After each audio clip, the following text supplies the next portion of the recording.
My daughter called me irrelevant on a Tuesday morning in March, standing in my own kitchen while I made coffee.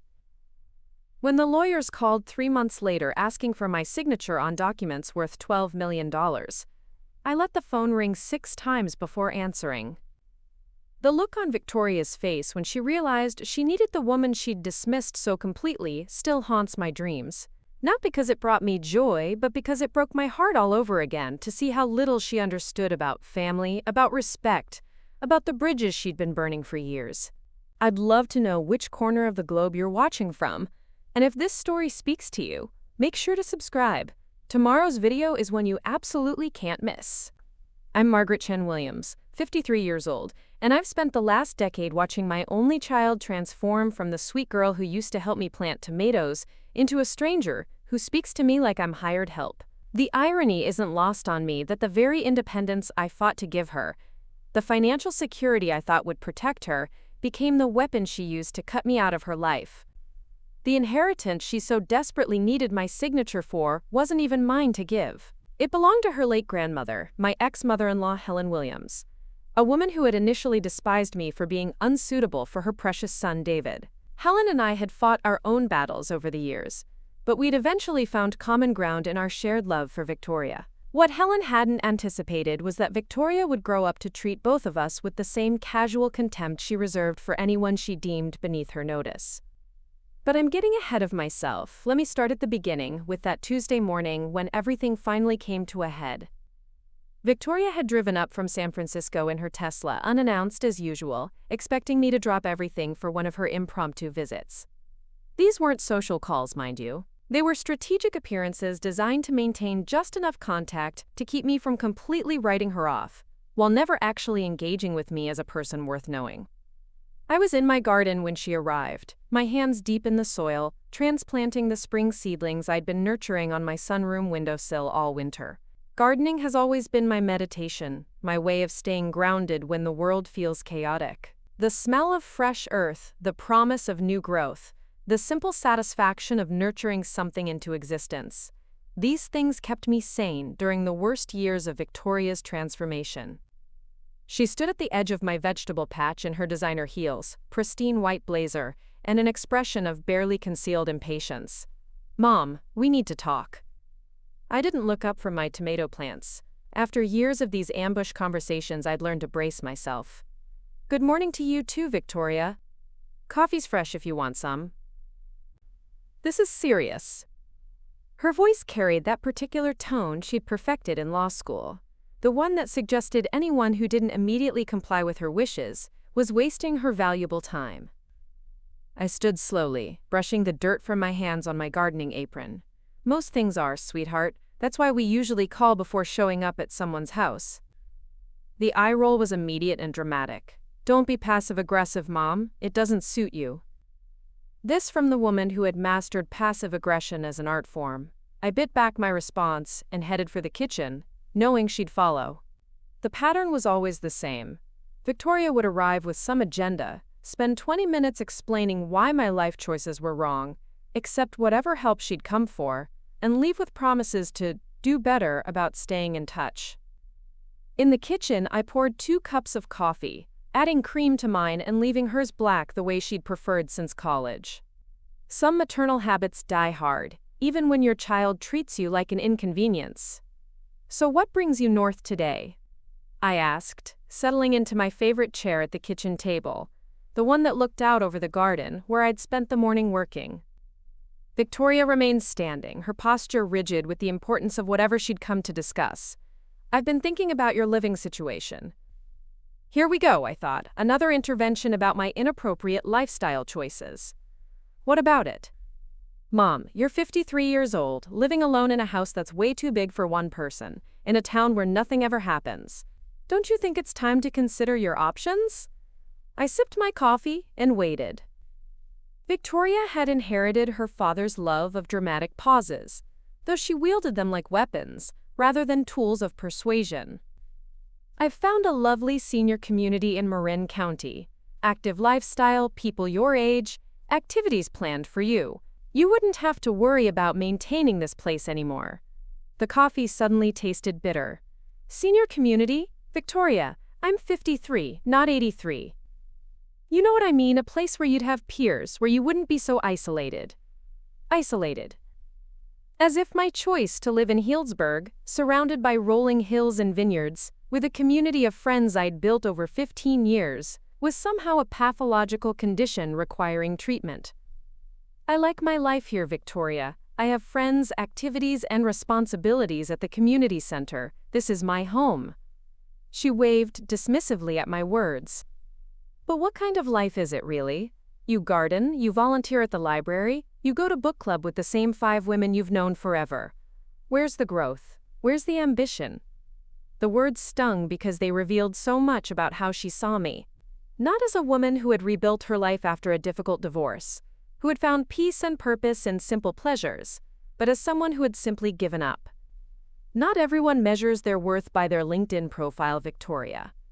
That's exactly the attitude I'm talking about. Her voice was rising now, the careful control slipping. You act like ambition is some kind of character flaw, like wanting more from life makes me shallow. I never said that. You didn't have to. It's in everything you don't say, Mom, the way you look at my apartment, my car, my career.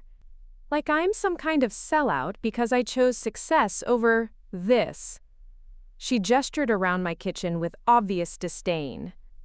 The kitchen I'd renovated myself after the divorce, learning to use power tools from YouTube videos because I couldn't afford to hire contractors. The kitchen where I'd hosted countless dinners for friends, where I'd taught myself to cook Thai food and French pastries, where I'd found joy in creating something beautiful and functional with my own hands. I'm proud of your success, Victoria. I always have been. No. You're proud of the idea of my success, but you disapprove of everything about my actual life. My job, my friends, my priorities. You think I'm materialistic and shallow. There was truth in her words, though not the truth she thought she was speaking. I was worried about her, not disapproving. Worried about the way she seemed to find value only in external achievements, the way she'd cut ties with old friends who didn't match her new image. The way she spoke about people as either useful or irrelevant. But how do you tell your adult daughter that you're afraid she's becoming someone you don't recognize without sounding like you're attacking everything she's worked for? I want you to be happy, Victoria. That's all I've ever wanted. Then support my choices instead of judging them. When have I not supported you? The question hung in the air between us. Victoria's jaw tightened, and I could see her calculating her response, weighing how much truth she was willing to acknowledge. You supported me financially, she said finally, but emotionally, you've been checked out since the divorce. The accusation hit like a physical blow. Checked out? I'd been the one who drove 4 hours each way every other weekend to see her when she was at Stanford. I'd been the one who listened to her vent about professors and classmates and career anxiety during those long phone calls that always seemed to happen at midnight. I'd been the one who celebrated every achievement, commiserated over every setback, and never once asked her to choose sides during the ugly custody battle with her father.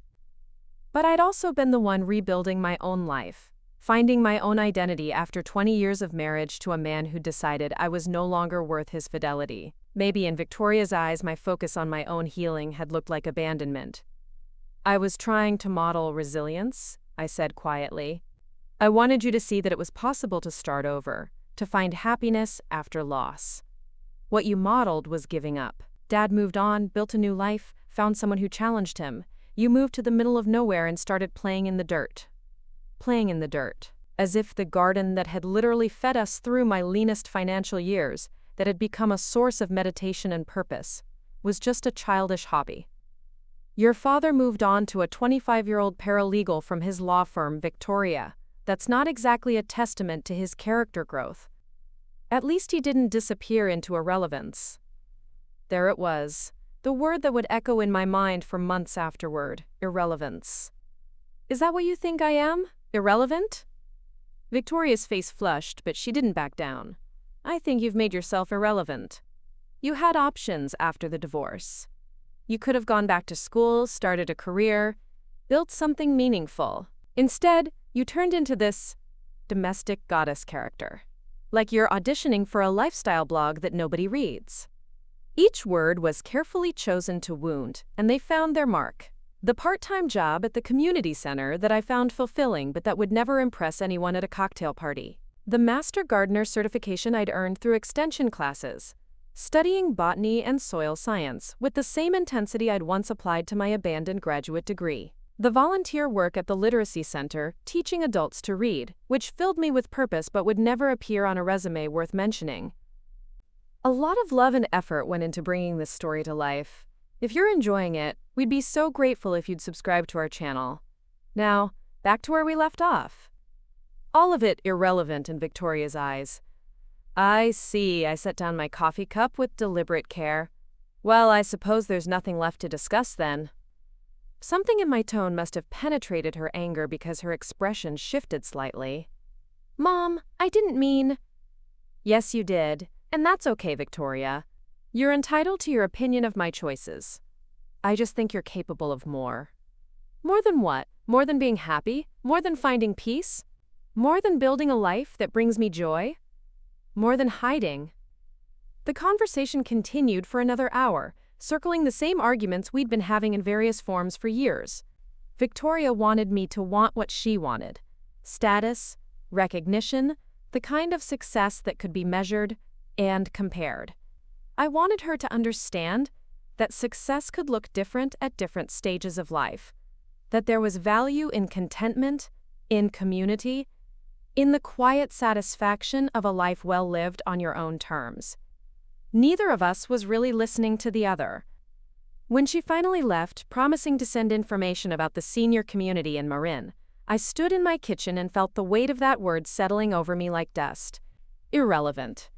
I'd spent my 20s building a career in marketing that I'd abandoned when Victoria was born. I'd spent my 30s being the perfect corporate wife, hosting dinner parties and charity events, managing our social calendar like a military campaign. I'd spent my 40s rebuilding everything after David's affair destroyed our marriage and most of our mutual friendships. Now, in my 50s, I'd finally found something that felt like authenticity. I grew vegetables that fed my neighbors. I taught reading to adults who had been failed by the education system. I led hiking groups for the local seniors center, sharing my knowledge of native plants and wildlife. I'd written a garden column for the local paper that had gained a small but devoted following. It wasn't the kind of life that would impress Victoria's colleagues in San Francisco, but it was mine, and until that Tuesday morning, I had thought it was enough. The phone call from the lawyers came 3 months later, on a Thursday afternoon in June. I was in my garden, naturally, harvesting the first tomatoes of the season when my phone rang with an unfamiliar San Francisco number. Mrs. Chen Williams? This is Andrew Morrison from Morrison Fletcher and Associates. I'm calling regarding the estate of Helen Williams. Helen had passed away 2 months earlier, and while Victoria and I had both attended the funeral, we'd barely spoken. The service had been elegant and impersonal, exactly as Helen would have wanted, and I had assumed that would be the end of our connection to David's family. I'm sorry, Mr. Morrison. Is there something I can help you with? Actually, yes. We've encountered an unusual situation with Mrs. Williams' will. It appears she established a trust several years ago with very specific provisions regarding her granddaughter's inheritance. Victoria is set to inherit approximately $12 million, but there's a condition that requires your participation. I nearly dropped the phone. The lawyer's words about $12 million echoed in my head as I sat in my garden, tomatoes forgotten in my lap. To understand why Helen Williams would create such an unusual trust, you need to know the history between us, and how Victoria had systematically burned bridges with everyone who'd ever loved her. Helen Williams hadn't always been my ally. When David first brought me home to meet his parents 25 years ago, she took one look at my thrift store dress and community college transcript and decided I was a gold digger. I was Michelle Chen back then, working 2 jobs to put myself through school, dating her son who drove a BMW and had never worked a day in his life. She's not one of us, David, I'd overheard her tell him that first Christmas. Look at her hands, look at how she holds her fork. She'll never fit into our world. Helen Williams came from old San Francisco money, the kind of family that had street names and hospital wings named after them. Her husband Robert had built that fortune into something even more substantial through careful investments and strategic marriages within their social circle. To them, I represented everything dangerous about David's generation. The idea that love might matter more than breeding, that character might outweigh connections. What Helen didn't anticipate was that I had no intention of trying to fit into their world. I wasn't going to change my accent, pretend I'd grown up with trust funds, or apologize for my father's work at the shipyard. I was polite, respectful, but utterly myself. And somehow, over the years, that authenticity wore down her resistance. The real shift came when Victoria was born. Helen had always prided herself on being a hands-off grandmother, the type who sent expensive gifts and expected thank-you notes written in perfect penmanship. But Victoria was different. From the moment she could walk, she was drawn to Helen's stories about the family history, fascinated by the oil paintings and antique furniture that filled the Pacific Heights mansion. I encouraged that relationship because I wanted Victoria to understand her heritage, even the parts of it that made me uncomfortable. Helen began taking Victoria to museums, teaching her about art and history, introducing her to the kind of cultural education I couldn't provide. In return, Victoria gave Helen something she'd never had: a young person who genuinely enjoyed her company and hung on her every word. Those were actually some of the happiest years of my marriage. David was building his law practice, Victoria was thriving in school, and Helen and I had developed an unexpected friendship based on our shared investment in Victoria's future. We disagreed about almost everything: politics, parenting, the proper way to serve tea, but we respected each other's commitment to the family. The cracks began showing when Victoria turned 13. The sweet child who used to help me bake cookies and listen to Helen's stories about her debutante days started developing opinions about what she deserved versus what she had. She began comparing our modest Marin County home to Helen's mansion, asking why we couldn't afford the private schools her grandmother recommended, wondering why I worked at all when Helen had never held a job. "Grandma Helen says women of quality don't need careers," Victoria announced one evening at dinner. "They cultivate themselves and support their family's social obligations." David laughed it off, but I felt a chill. Helen was inadvertently teaching Victoria that my choices were somehow beneath her station, that working mothers were a sign of family failure rather than necessity or fulfillment. I tried to address it gently. "Grandma Helen grew up in a different time, sweetheart. Women have more options now. But she says the best option is to marry well and let your husband provide for you. She says that's what real ladies do." These conversations became more frequent as Victoria entered high school. Helen's influence, combined with the natural teenage tendency to reject parental values, created a perfect storm. Victoria began to see my work in marketing as embarrassing rather than admirable. She stopped inviting friends over because our house wasn't impressive enough. She started asking David for money for clothes and activities, bypassing me entirely. The breaking point came during Victoria's junior year, when she announced she wanted to attend the same Swiss finishing school Helen had attended in the 1960s. "It's not about the education," she explained with the patience of someone addressing a particularly slow child. "It's about the connections, the network. Grandma Helen says it's where you learn to move in the right circles." I stared at my daughter, this young woman who had somehow absorbed the idea that her worth depended on other people's approval of her pedigree. "Victoria, you're one of the smartest kids in your class. You could get into any university in the country. Why would you want to spend a year learning how to curtsy?" "You don't understand." Her voice carried that particular tone of frustrated adolescence. "There are things that matter that you can't learn in regular school. Social graces, proper connections, how to navigate the world Grandma Helen comes from." And what world is that, exactly? The world where people matter, where families have influence and history and purpose beyond just existing. The dismissal in her voice was devastating, just existing. As if the life David and I had built, the home we'd created, the values we'd tried to instill, were somehow insufficient. As if we were just marking time until Victoria could escape to something more worthy of her attention. David supported the Swiss school idea, of course. He'd always been susceptible to his mother's suggestions, and the thought of Victoria moving in more elevated circles appealed to his own insecurities about his place in the family hierarchy. Helen had married slightly beneath her social station, and David had spent his life trying to prove he was worthy of the Williams name. I fought it for months. Not because I opposed Victoria experiencing other cultures or educational opportunities, but because I could see the contempt growing in her attitude toward our family, toward me specifically. The Swiss school wasn't about broadening her horizons. It was about validating her belief that everything about her current life was inadequate. In the end, Victoria got her year abroad. She returned speaking fluent French with impeccable posture and an even more pronounced sense that she had outgrown her origins. The girl who used to sit with me in the garden identifying birds now spoke about proper society and made pointed comments about the nouveau riche families in our neighborhood who didn't understand the difference between wealth and class. College at Stanford only amplified these tendencies.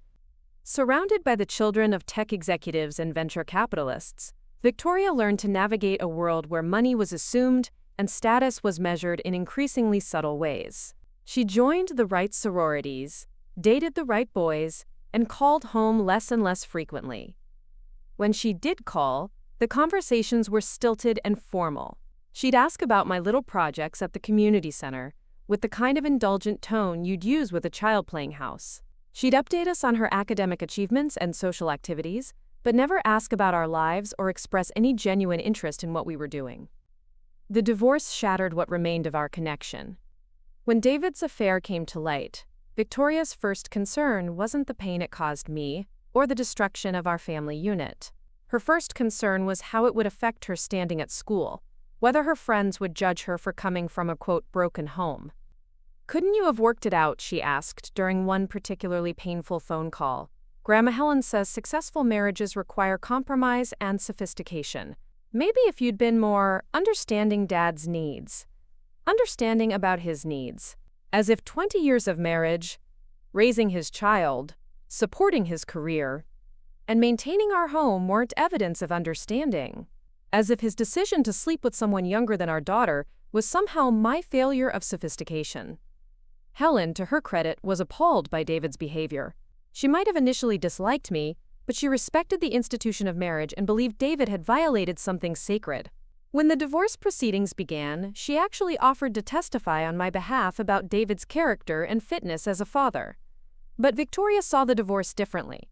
In her mind, it proved that I wasn't sophisticated enough to hold my husband's interest, that I lacked the social skills necessary to maintain a successful marriage. The fact that Helen supported me only confused her. It didn't fit the narrative she'd constructed about proper women and appropriate behavior. After the divorce, our relationship became even more distant. Victoria would spend holidays with David and his new girlfriend, occasionally fitting in a brief visit with me as an afterthought. She'd arrive with expensive gifts that felt more like obligations than expressions of love, stay just long enough to fulfill some internal checklist of filial duty, and leave as quickly as politeness allowed. The move to Hildesburg accelerated our drift. Victoria saw it as confirmation that I'd given up, that I was retreating from the world rather than fighting for my place in it. She couldn't understand that I wasn't retreating. I was rebuilding. I was choosing a life based on my own values rather than trying to meet other people's expectations. Helen understood, though.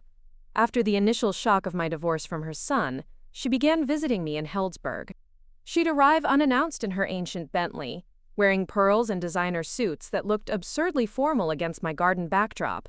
But she'd sit at my kitchen table and drink coffee from mismatched mugs while I told her about my volunteer work, or showed her the vegetables I was growing. "I never learned to garden," she admitted during one of these visits. "Mother thought it was beneath us. But watching you, there's something deeply satisfying about creating something with your own hands, isn't there?" These visits became a regular occurrence, much to Victoria's bewilderment. Helen would arrive with expensive groceries, and we'd cook together, something she'd never done in her own kitchen. She'd ask about my book club recommendations, my hiking routes, the people I'd met in town. She seemed genuinely interested in this life I'd built, even as her own granddaughter dismissed it as irrelevant. "Victoria thinks I'm wasting my time here," I told Helen during one of our conversations. Victoria thinks many things, Helen replied dryly. Not all of them are correct. She's absorbed some unfortunate ideas about what constitutes a meaningful life. From you mean? Helen was quiet for a long moment. Perhaps. I wanted her to understand her heritage, to appreciate the advantages she'd inherited. I didn't intend for her to become so dismissive of other paths. It was the closest Helen ever came to acknowledging that her influence might have shaped Victoria in ways neither of us had intended. The granddaughter she'd tried to mold into the perfect society woman had instead become someone who judged everyone, including her own family, by impossible standards of status and achievement. Helen's health began declining about 3 years before she died. Victoria would visit dutifully, but her impatience with Helen's physical limitations was obvious. She'd sit stiffly through conversations about Helen's medical treatments or mobility issues, checking her phone and making polite noises while clearly wishing she were somewhere else. I started visiting Helen more frequently during this period, partly out of genuine affection and partly because I could see how lonely she was becoming. Victoria's visits were an obligation. Mine were a choice. We'd sit in her sunroom overlooking the Golden Gate Bridge, talking about everything and nothing. She told me stories about her childhood, her marriage, her regrets about the kind of mother she'd been to David. I raised him to value the wrong things, she confessed one afternoon. Appearances over character, status over substance. And now Victoria has inherited those same distorted priorities. She's still young. She might grow out of it. Helen shook her head sadly. She's 28, Margaret. At her age, character is fairly well established. I'm afraid we've created a monster. The monster comment stung because there was truth in it. Victoria had become someone who measured everyone's worth by their utility to her advancement. Old friends who didn't fit her new image were dropped without ceremony. Family members who couldn't enhance her status were treated with polite indifference. Even her romantic relationships seemed calculated to improve her social position rather than provide genuine connection. Helen died on a Tuesday morning in February, peacefully in her sleep according to the hospice nurse who found her. Victoria cried at the funeral, but I suspected it was more about the loss of status and security Helen represented than grief over losing someone she'd genuinely loved. What none of us knew was that Helen had been planning one final lesson for her granddaughter, one last attempt to teach Victoria about the things that truly mattered. The trust she'd established wasn't just about money. It was about forcing Victoria to confront the relationships she'd been taking for granted. And somehow, in ways I was only beginning to understand, that trust had made me relevant again. Andrew Morrison's voice carried the careful precision of a lawyer delivering complicated news. Mrs. Chen Williams, I need to explain the specific terms of Mrs. Williams' trust. Are you available to discuss this in detail? I moved from my garden to the kitchen, still holding the phone and a handful of cherry tomatoes. Of course, though I'm not sure why I would be involved in Victoria's inheritance. That's exactly what we need to discuss. Mrs. Williams established what's called a conditional trust. Victoria is indeed the primary beneficiary of approximately $12 million, but the funds can only be released under specific circumstances. My kitchen suddenly felt too small. I set the tomatoes on the counter and sank into my chair. What kind of circumstances? The trust requires that Victoria demonstrate what Mrs. Williams termed meaningful family reconciliation before she can access any funds. Specifically, she must obtain written consent from you, acknowledging that your relationship has been genuinely repaired and that she has shown appropriate respect for your role in her life. The silence stretched between us as I processed what he'd said. Helen had essentially made me the gatekeeper to Victoria's inheritance. The woman my daughter had called irrelevant 3 months ago now held the key to her financial future. Mr. Morrison, surely there must be some mistake. Helen never mentioned anything like this to me. Mrs. Williams was very deliberate about this arrangement.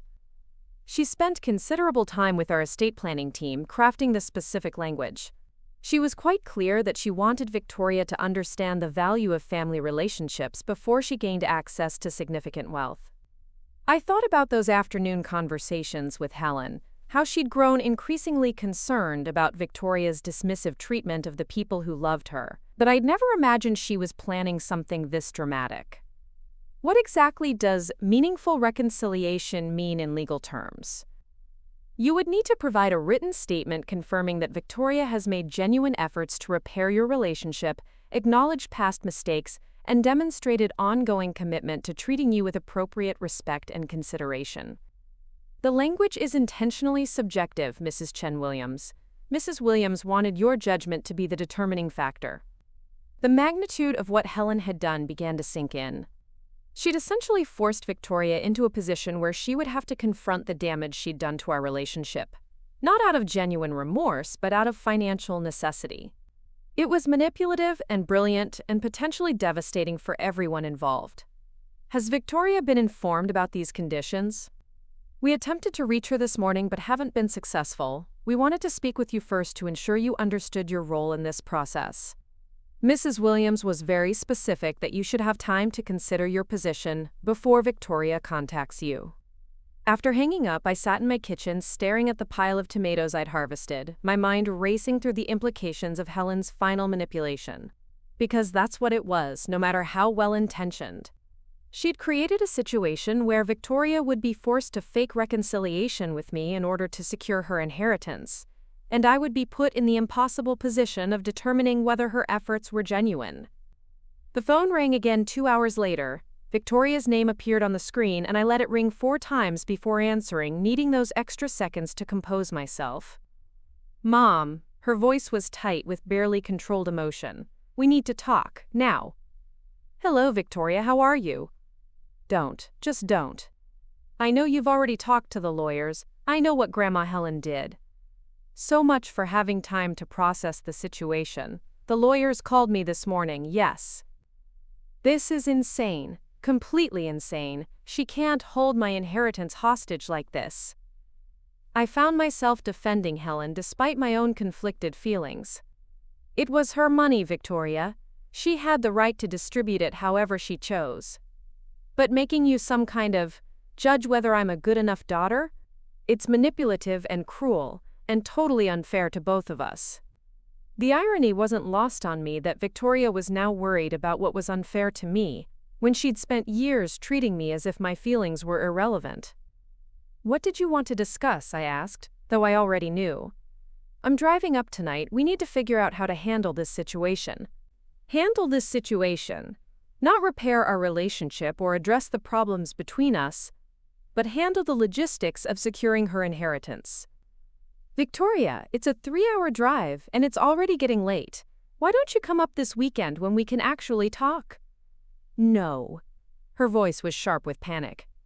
The lawyers said there are time constraints, something about the trust terms requiring action within 60 days of notification. I can't wait until the weekend. I could hear the fear underneath her anger, and despite everything, my maternal instincts kicked in. Victoria was scared, possibly facing the loss of more money than most people see in a lifetime, and regardless of our issues, she was still my daughter. All right. Drive safely. We'll talk when you get here. Thank you. The relief in her voice was palpable. I'll be there around 9. She arrived at 8:30, which meant she'd driven faster than she should have. I watched from my living room window as she sat in her car for several minutes, apparently gathering courage for what she probably viewed as the most important performance of her life. When she finally knocked, I opened the door to find her looking uncharacteristically vulnerable. Her usual polished appearance was intact, but her eyes were red-rimmed and her hands were shaking slightly. Come in, I made dinner. I'm not really hungry. You drove 3 hours. You're eating. For once, she didn't argue. We sat at my kitchen table with bowls of the vegetable soup I'd been simmering all afternoon, made with tomatoes and herbs from my garden. Victoria ate mechanically, clearly trying to figure out how to approach the conversation we both knew was coming. So, she said finally, setting down her spoon. $12 million. Yes. That's more than I make in 5 years, even with bonuses. I waited. Victoria had inherited her father's tendency to fill uncomfortable silences with unnecessary information. The lawyers explained the conditions to you? They did. And, what do you think? What did I think? I thought Helen had created a no-win situation for everyone involved. I thought Victoria was about to attempt the most calculated reconciliation in family history. I thought my heart was breaking for the relationship we'd never had and probably never would have. I think your grandmother wanted you to understand something important about family relationships. Victoria's jaw tightened. She wanted to control me from beyond the grave. This whole thing is about power and manipulation. Maybe. Or maybe she genuinely believed you needed to learn something about how you treat the people who love you. Love? Victoria's voice rose. Mom, we barely have a relationship. We talk maybe once a month, and half the time it ends in an argument. What exactly am I supposed to be reconciling? The question hung between us, and I realized this might be the first time Victoria had actually acknowledged the distance between us, rather than pretending it was normal or acceptable. What do you think needs to be reconciled? I asked quietly. She stared at her soup bowl for a long moment. I don't know. I mean, we're different people with different priorities. That's not unusual for mothers and daughters. Different priorities is one thing, Victoria. But when was the last time you asked me about my life, my work, my friends, my interests? When was the last time you visited just because you wanted to see me, not because you needed something or felt obligated? Her face flushed. I'm busy. My career is demanding. I can't just drop everything whenever. I'm not talking about dropping everything. I'm talking about basic courtesy. About treating me like a person whose thoughts and feelings might matter to you. Of course your feelings matter to me. Do they? Because 3 months ago you stood in this kitchen and called me irrelevant. You told me I was hiding from the world, playing in the dirt, wasting my life. Does that sound like someone whose feelings matter to you? Victoria flinched. I was frustrated. I was worried about you living alone, being isolated. I said things I didn't mean. Did you not mean them? Or are you saying them now because there's $12 million at stake? The accusation hit its mark. Victoria's carefully controlled composure cracked, and for a moment I saw the scared young woman underneath the polished professional facade. That's not fair. Isn't it? Victoria, you've spent years treating me like an embarrassment, like someone you tolerate out of obligation. Now suddenly you're concerned about our relationship because your inheritance depends on it. How am I supposed to distinguish between genuine remorse and financial desperation? She was quiet for several minutes, staring out my kitchen window at the garden where I'd been working when the lawyer called. The tomato plants were heavy with fruit, the basil was reaching toward the evening sun, and the late summer flowers I'd planted were beginning to bloom. It was the kind of simple, peaceful scene that Victoria had learned to dismiss as meaningless. I don't know, she said finally. I honestly don't know if I can make that distinction myself anymore. The admission surprised me. I'd expected defensiveness, justification, or strategic manipulation. I hadn't expected honesty. What do you mean? I mean, maybe you're right, maybe I have been treating you badly.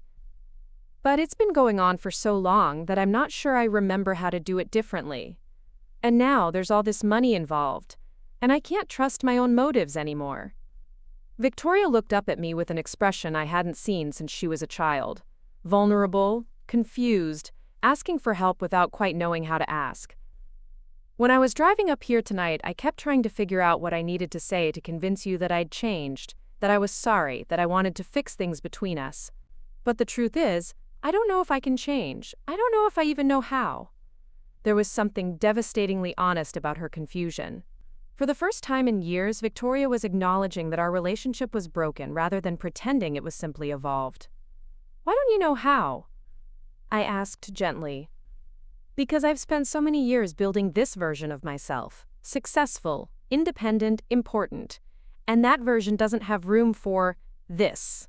She gestured around my kitchen, at the handmade pottery bowls, the herbs drying on the windowsill, the simplicity that had become my peace.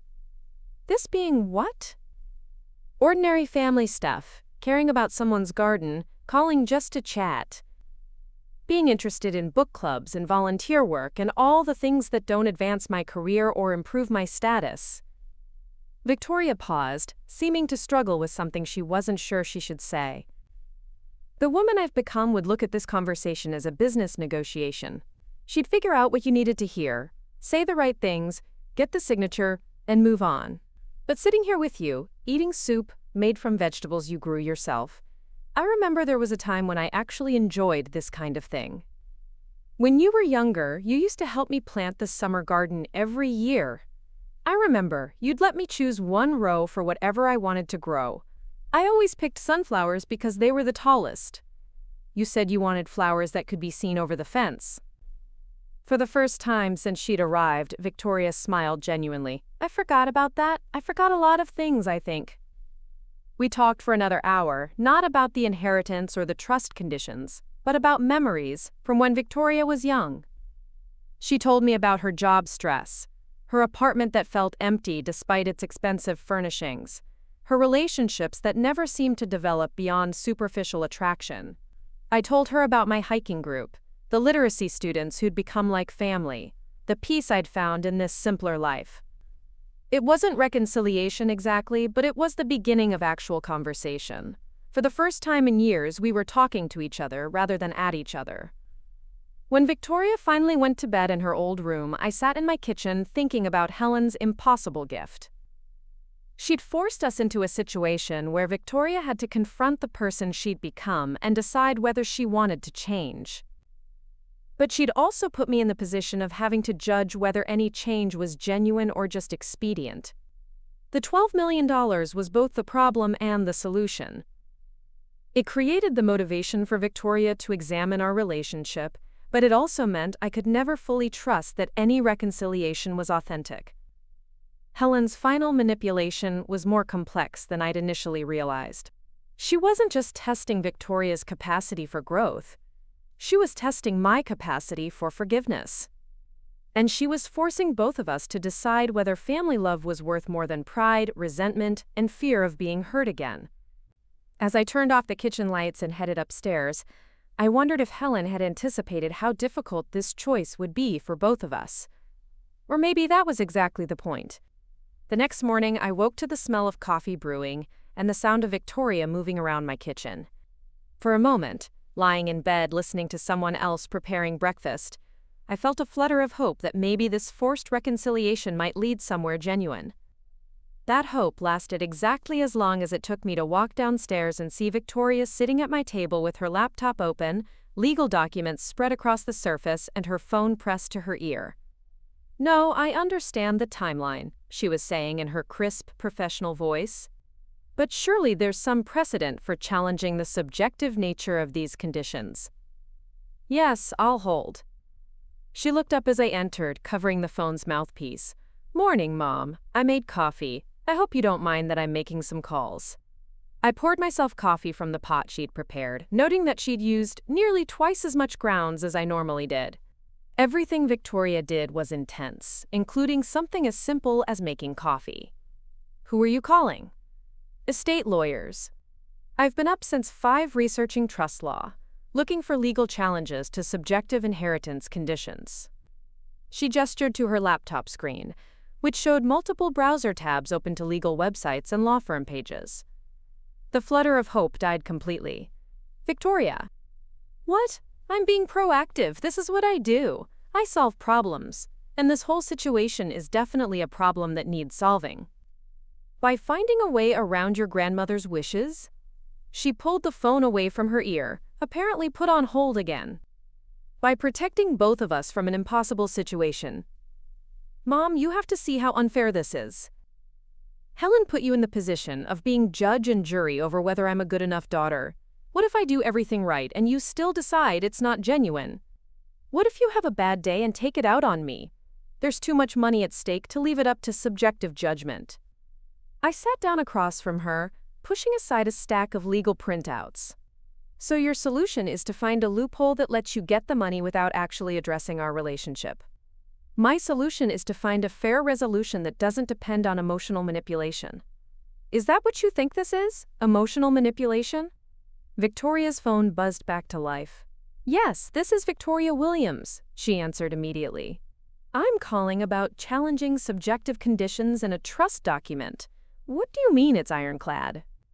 I listened to her side of the conversation with growing dismay.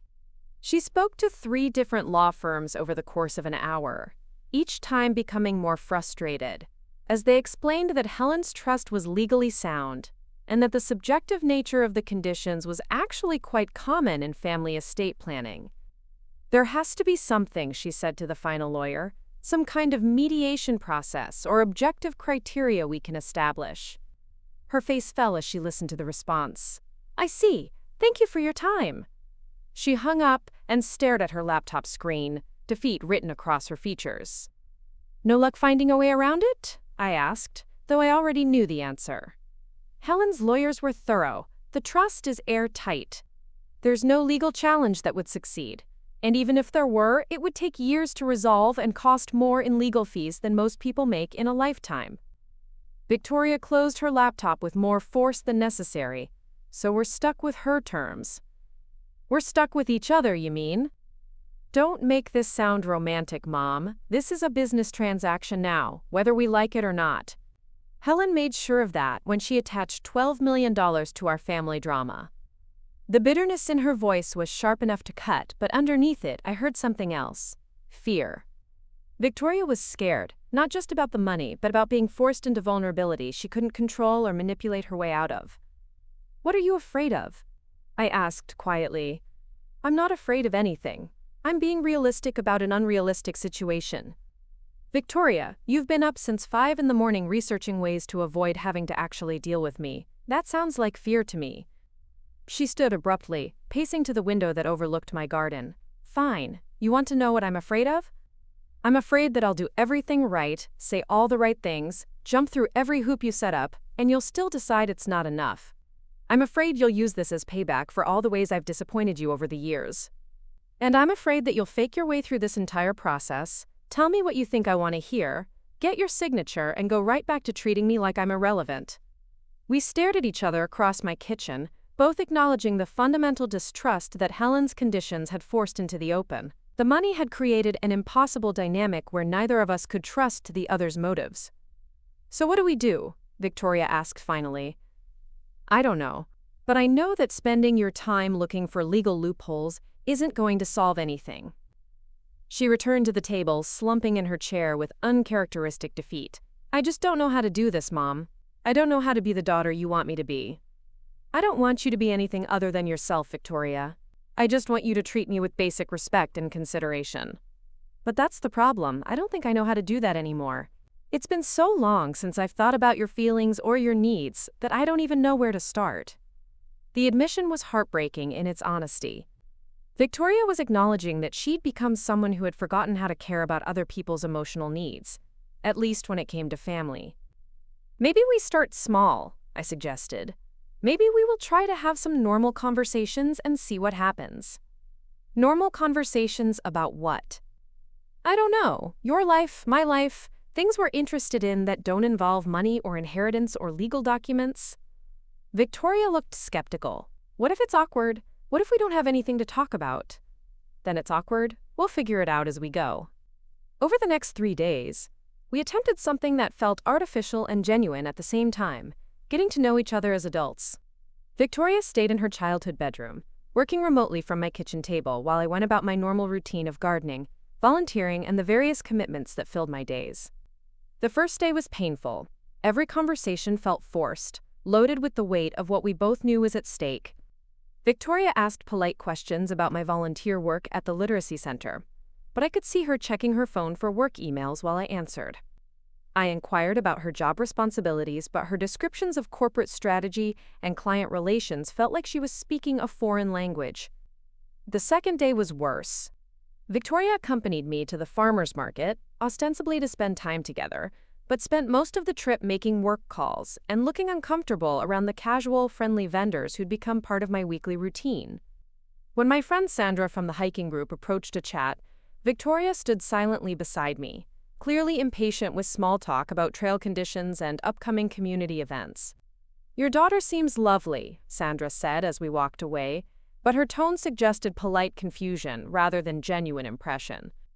She's going through a difficult time, I replied, though I wasn't sure if that explained Victoria's behavior or just made excuses for it. That evening, our attempt at cooking dinner together nearly ended in disaster when Victoria criticized my inefficient preparation methods and suggested we order takeout instead of wasting time chopping vegetables. This is exactly what I was afraid of, she said when I called her out on her dismissive attitude. I'm trying to participate in your life, but it all feels so pointless. Chopping vegetables by hand when you could use a food processor. Walking around a farmer's market when you could order groceries online. Spending 20 minutes talking to Sandra about hiking trails neither of us will ever use. Those vegetables will taste better because we chopped them by hand. The farmer's market supports local agriculture and gives me a chance to connect with my community. Sandra is my friend, and that conversation mattered to her. But none of it accomplishes anything meaningful. What's meaningful to you, Victoria? She was quiet for a long moment. Things that build towards something bigger. Career advancement, financial growth, networking that opens doors, measurable progress toward concrete goals. And you think my life lacks measurable progress?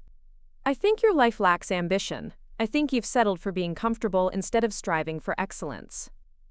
There it was again, the fundamental disconnect between our values that no amount of forced reconciliation could bridge. Victoria measured worth by external achievement and upward mobility. I measured it by contentment, community connection, and the quiet satisfaction of a life lived according to my own priorities. What if comfort is my version of excellence, I asked. What if I've already achieved everything I wanted to achieve? Then you didn't want enough. The conversation ended there, both of us recognizing that we'd hit a wall neither of us knew how to climb over. The third day brought a different kind of tension. Victoria had arranged for a colleague to drive up from San Francisco for a working lunch at my house. She set up a makeshift conference room in my living room, complete with printed presentations, and her laptop connected to my television as a monitor. I retreated to my garden while she conducted what sounded like an intense strategy session about some clients' acquisition plans. But I could hear everything through the open windows, Victoria in full professional mode, sharp and confident and completely in her element. When her colleague left, Victoria found me deadheading the roses near the front porch. "I'm sorry about that," she said, though she didn't sound particularly sorry. "Marcus was only available today, and this deal is crucial for our Q4 numbers." "You don't need to apologize for working, Victoria. I know, but I'm supposed to be here focusing on us, on fixing our relationship. Instead, I'm turning your house into a satellite office." I looked at her carefully, noting the energy and animation that had been missing from our forced interactions over the past few days. "You were different during that meeting." "Different how?" "Alive, engaged, like you actually cared about what you were doing." Victoria's expression grew defensive. "I do care about my work. It's important to me." "I can see that. You were confident and articulate and completely in control. You clearly excel at what you do." She seemed surprised by the observation, as if she hadn't expected me to notice or appreciate her professional competence. "But," she said, waiting for the criticism she was sure would follow, "but nothing. I'm proud of you for building a successful career, Victoria." "I always have been." "Really?" "Really. I may not understand your world, but I can see that you're good at what you do. The problem isn't your career success.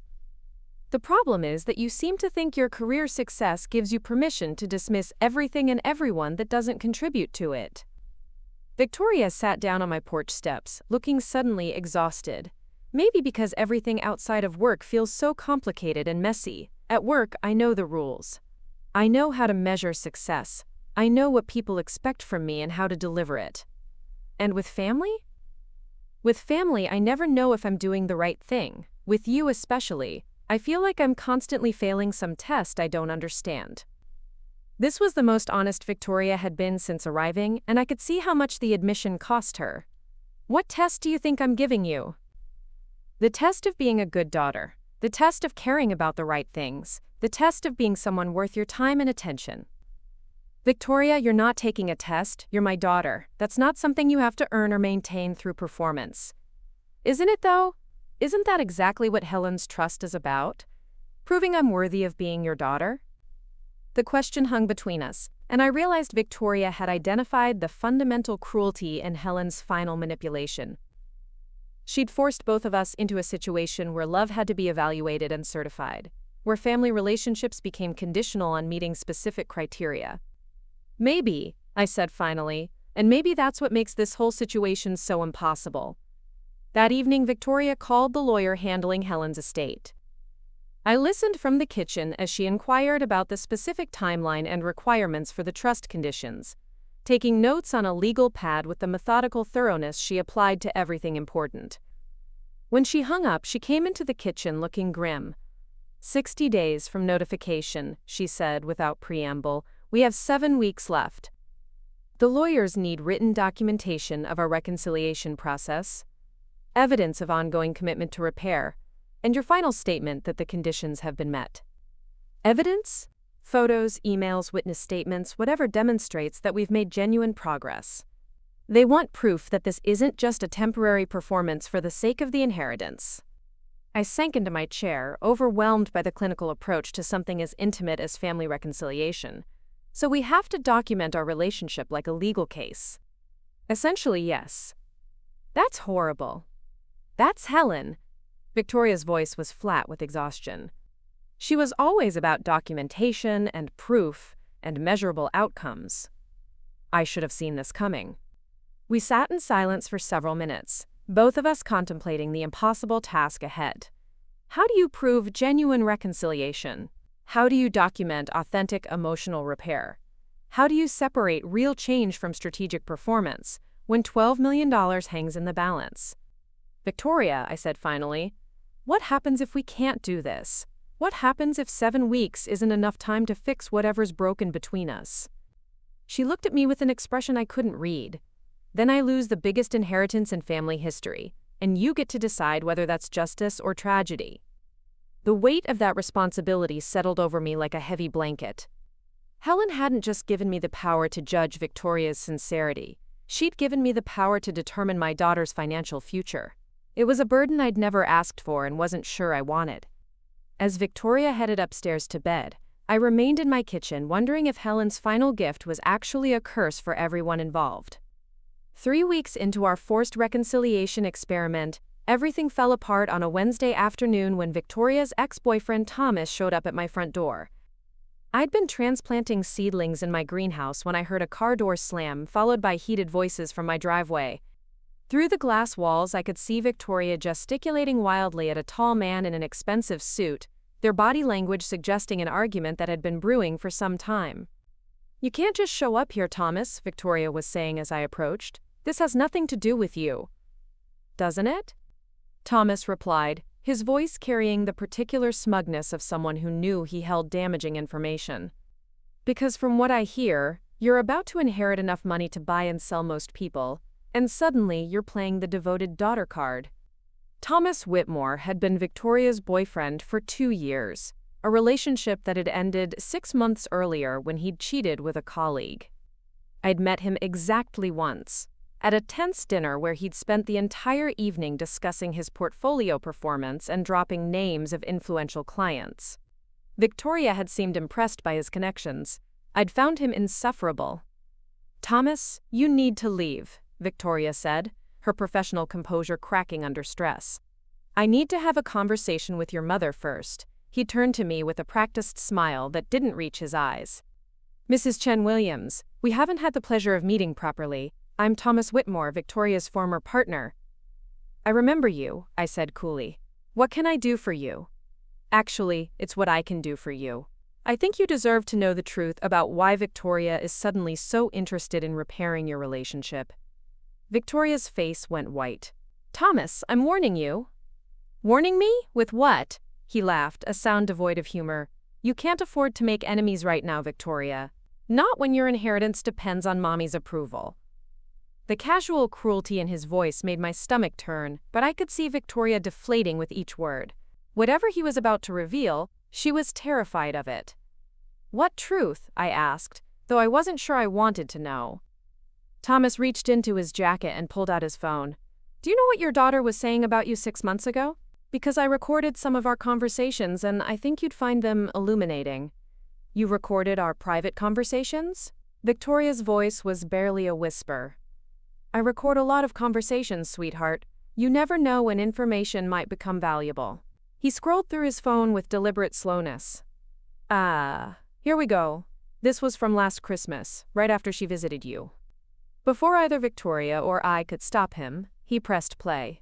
Victoria's voice filled the quiet afternoon air, tinny through the phone's speaker, but unmistakably hers. I swear, Thomas, it's like she's living in some kind of fantasy world. She actually thinks her little volunteer jobs and garden club meetings are meaningful. She's completely delusional about her own irrelevance. My heart stopped. The word that had haunted me for months, the casual dismissal that had broken something fundamental between us, was apparently just the tip of the iceberg. The recording continued. The worst part is how proud she seems of this pathetic life she's built, like choosing mediocrity as some kind of achievement. I honestly don't understand how someone can have so little ambition, so little drive to be anything more than ordinary. Thomas paused the recording, watching my face with obvious satisfaction. There's more. Want to hear her thoughts on your divorce? Your desperate attempt to seem independent? Your embarrassing need for validation from strangers? Stop, Victoria said, her voice breaking. Please stop. But I was already walking toward the house, needing to get away from the sound of my daughter's voice cataloging my failures and inadequacies for someone who was essentially a stranger. The worst part wasn't the cruelty of her words, but the casual way she'd said them, as if discussing my shortcomings was just normal conversation for her. Victoria caught up with me at my front door. Mom, wait, let me explain. Explain what? Do you think I'm pathetic? That you find my life embarrassing? That you've been laughing about my irrelevance with your boyfriend for years? I was angry. I was venting. I didn't mean… Yes, you did. I turned to face her, surprised by how calm my voice sounded. You absolutely meant every word. That's exactly how you see me, Victoria. The only reason you're backtracking now is because $12 million depends on convincing me otherwise. Thomas had followed us to the porch, still holding his phone like a weapon. There's actually more context you should have, he said with mock helpfulness. Victoria, tell your mother what you said about the inheritance when you first found out about it. Don't, Victoria pleaded, but he was already scrolling to another recording. This one's from 2 weeks ago, right after her first conversation with the lawyers. Another recording began to play, this one more recent, Victoria's voice sharp with frustration.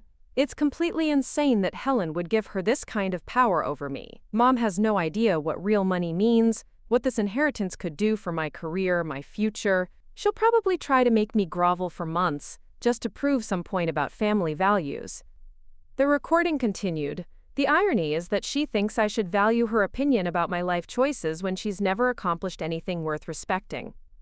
She gave up her career, gave up her ambitions, gave up everything that mattered to play house in some small town where nobody knows or cares who she is.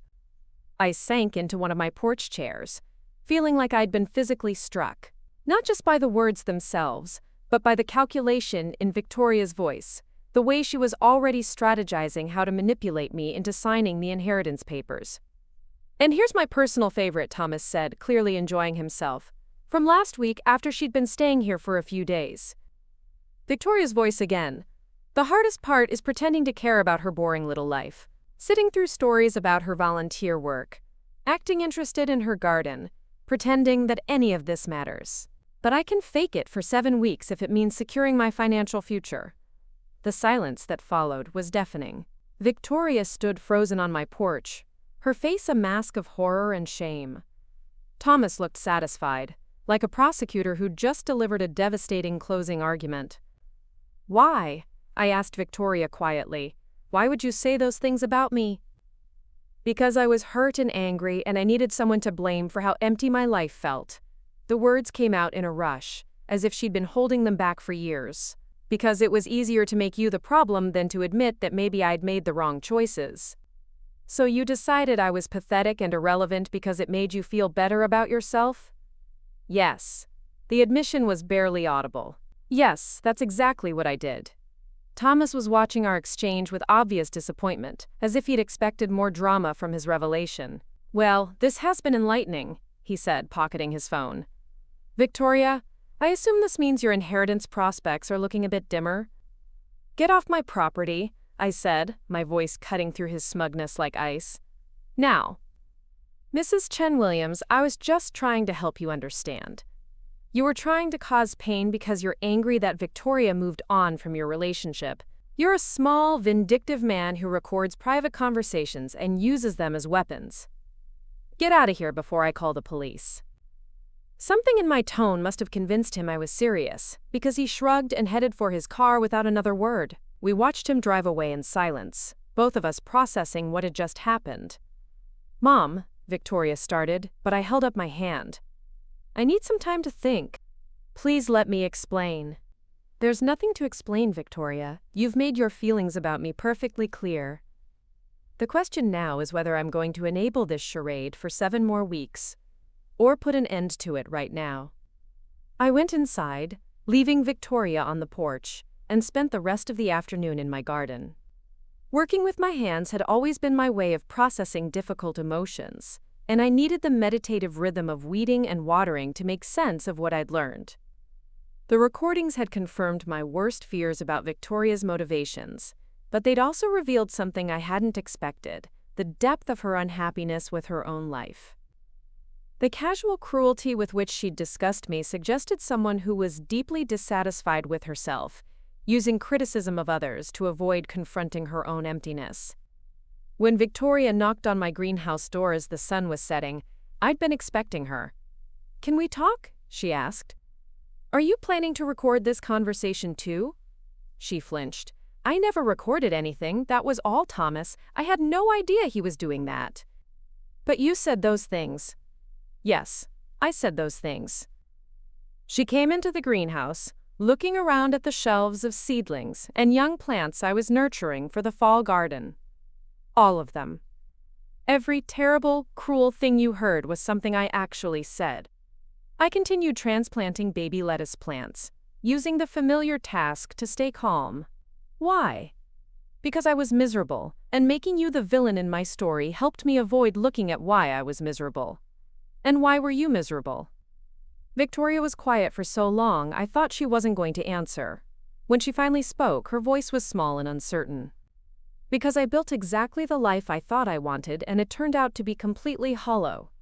Because I have a successful career and a beautiful apartment and all the right connections, but I come home every night to emptiness. Because I realized that in pursuing everything I thought mattered, I'd become someone I don't actually like very much." She sat down on an overturned planting pot, looking fragile in a way I'd never seen before.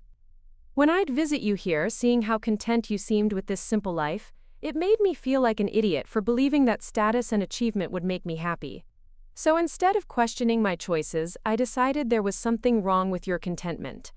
I told myself you were settling, giving up, wasting your potential, because admitting you'd found something I couldn't understand would mean acknowledging that maybe I was the one who was lost." I set down my trowel and really looked at my daughter. She was crying silently, tears streaming down her face as she finally told me the truth. "Thomas was right about one thing," she continued. "I came here because of the inheritance. I was planning to fake my way through 7 weeks of reconciliation, say whatever you needed to hear, get your signature, and go back to my real life. But spending time here, trying to pretend I cared about your life, made me realize how much I actually miss having someone to care about." "Miss it from when?" "From when I was younger, before I decided that caring about other people was a weakness. Before I convinced myself that emotional connections were distractions from more important goals." Victoria wiped her eyes with the back of her hand, smearing dirt from the greenhouse across her cheek. "I know this doesn't change anything. I know you have every reason to refuse to sign those papers after what you heard today. But I wanted you to know that somewhere in the middle of this horrible, manipulative situation Helen created, I accidentally remembered what it felt like to have a mother."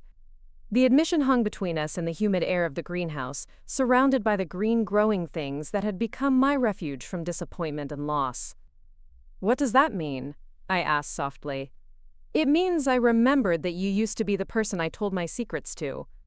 The person who celebrated my achievements and comforted me when things went wrong. The person who knew me better than anyone else in the world. And what happened to that person?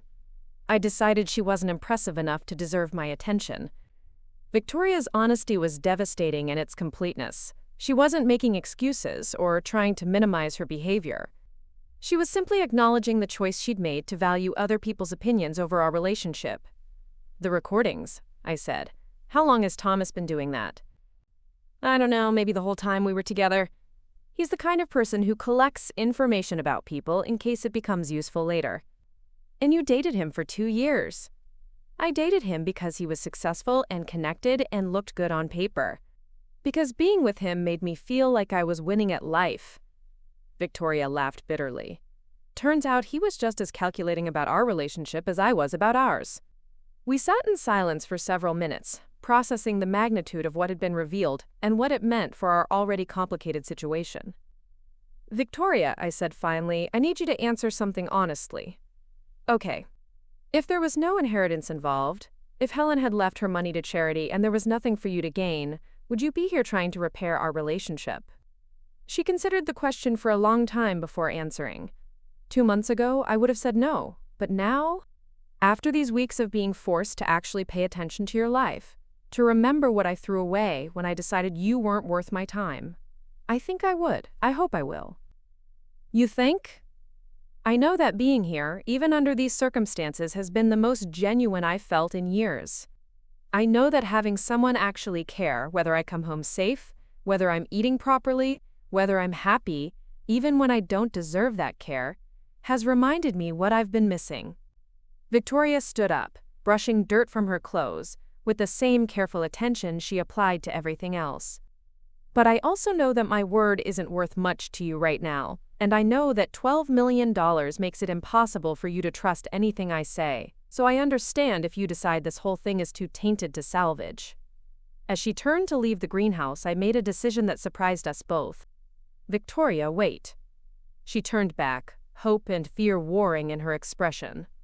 I want to show you something. I led Victoria through my house to the spare bedroom that had served as my office since the divorce. She followed silently, probably wondering what I could possibly want to show her after the devastating revelations of the afternoon. The room was small and cluttered, filled with bookcases, filing cabinets, and a desk covered with papers for my various volunteer projects.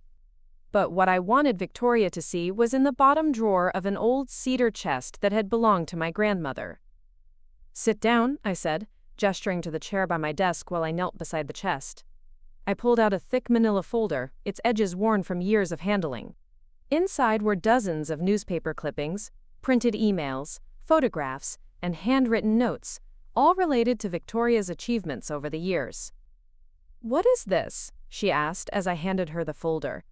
Your life, as far as I've been able to follow it. Victoria opened the folder carefully, her eyes widening as she saw the contents. The first item was a newspaper clipping from her high school graduation, where she'd been valedictorian. I'd driven 4 hours to attend the ceremony, even though David and I were in the middle of our bitter divorce proceedings. You kept this? I kept everything I could find. She flipped through the papers slowly, a printout of the Stanford Law Review article she'd published as a student, a photo from the San Francisco Business Journal when her firm had won a major case, screenshots of her LinkedIn updates when she'd received promotions, even social media posts from friends mentioning her successes. Mom, how did you even find some of these? This article is from a legal trade publication. This photo is from a client event that wasn't even open to the public. I have Google alerts set for your name. I follow your firm's website. I'm friends with some of your old high school classmates on Facebook, and they sometimes share news about you. I paused, watching her face as she processed this information. I've been documenting your achievements for 15 years, Victoria. Every success, every promotion, every accomplishment I could find. Her hands were shaking as she continued through the folder. But why? I barely called you. I rarely visited. I made it clear that I didn't think your opinion mattered. Because you're my daughter, and I'm proud of you. I've always been proud of you, even when you made it clear that my pride was irrelevant to your life. Victoria came to a section of handwritten notes, pages covered in my careful script. What are these? Letters I wrote to you but never sent. Congratulations on your promotion. Sympathy when your relationship with Thomas ended. Encouragement when I read about a particularly difficult case you were handling. Commentary on articles you published. Questions about your life that I wanted to ask but didn't think you'd want to answer. She read one of the letters, dated just 3 months earlier. Dear Victoria, I saw the announcement about your promotion to senior associate. I know you've worked incredibly hard for this, and I'm so proud of what you've accomplished. I wanted to call and congratulate you, but I wasn't sure if you'd welcome the interruption.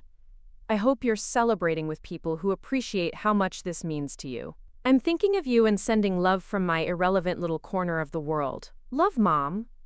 Tears were streaming down Victoria's face now. "You wrote this after I called you irrelevant."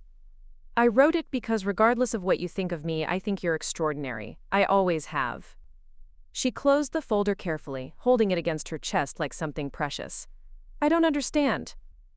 If you were proud of me, if you were following my career, if you cared about my successes, why didn't you ever tell me?" "I tried, Victoria. But every time I called to congratulate you on something, you'd cut the conversation short.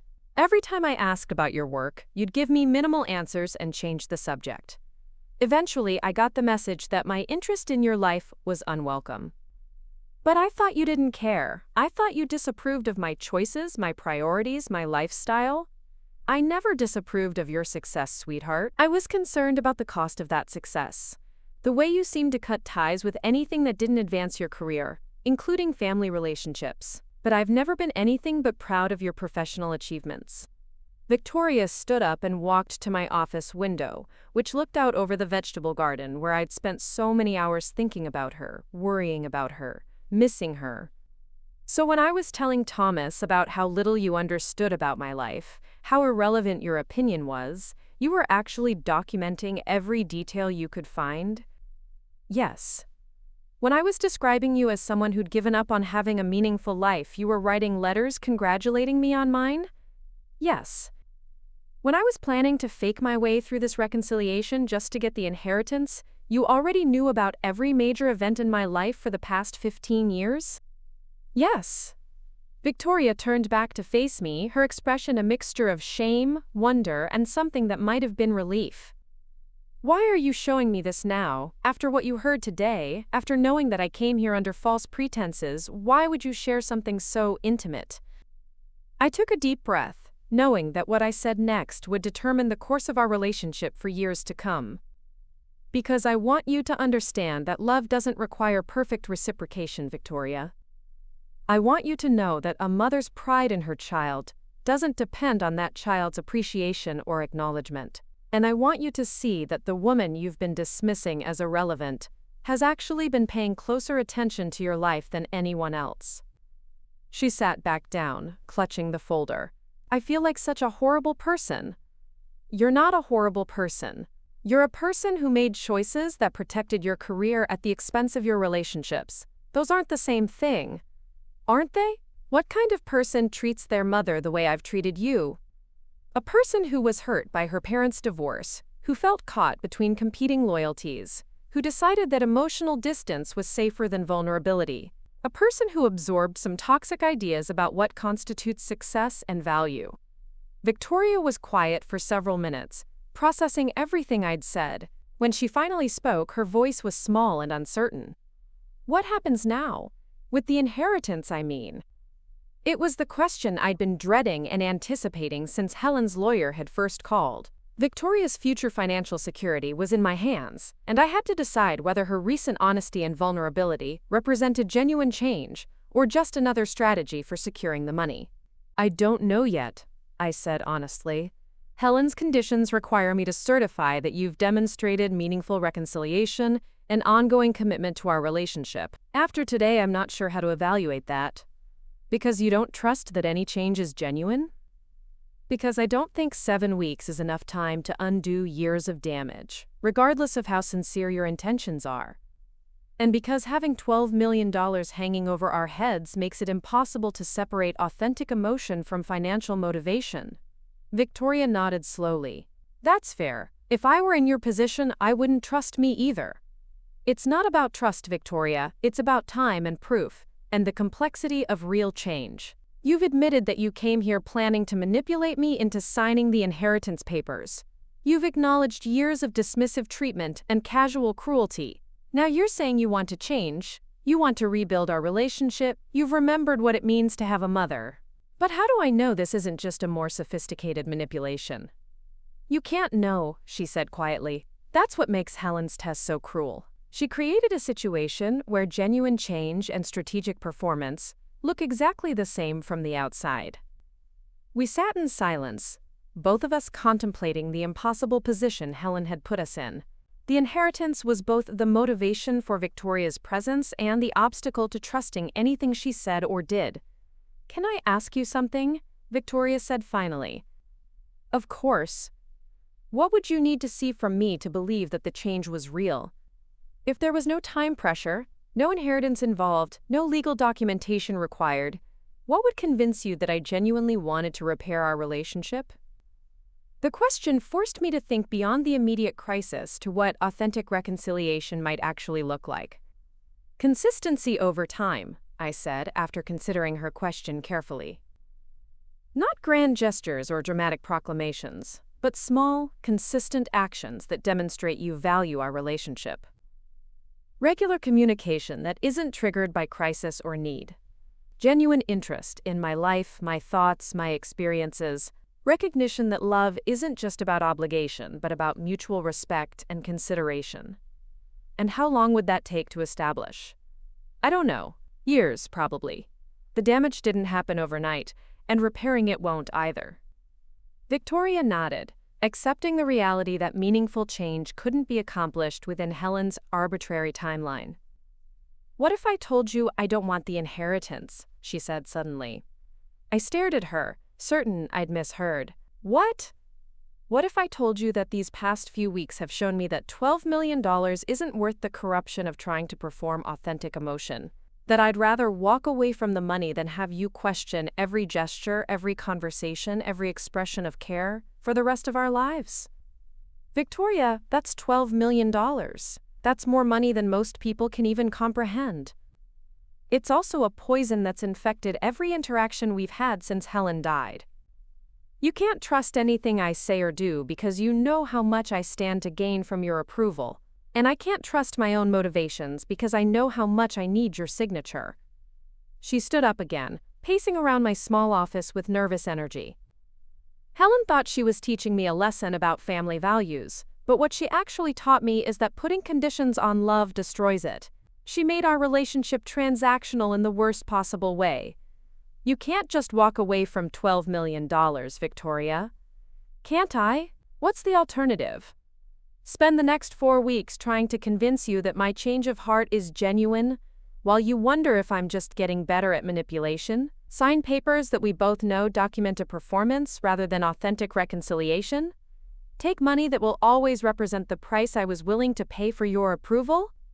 I was shocked by the maturity of her reasoning. The Victoria who had arrived 4 weeks ago would never have considered walking away from such a substantial inheritance. But the woman sitting in my office was demonstrating a kind of character growth that money couldn't buy. "What would you do instead, financially, I mean? You've built your career expecting this inheritance to provide security." "I'll figure it out. I have a good job, savings and investment accounts. I won't be rich, but I'll be fine. And maybe learning to live without the cushion of family money will teach me something about the value of things that can't be bought."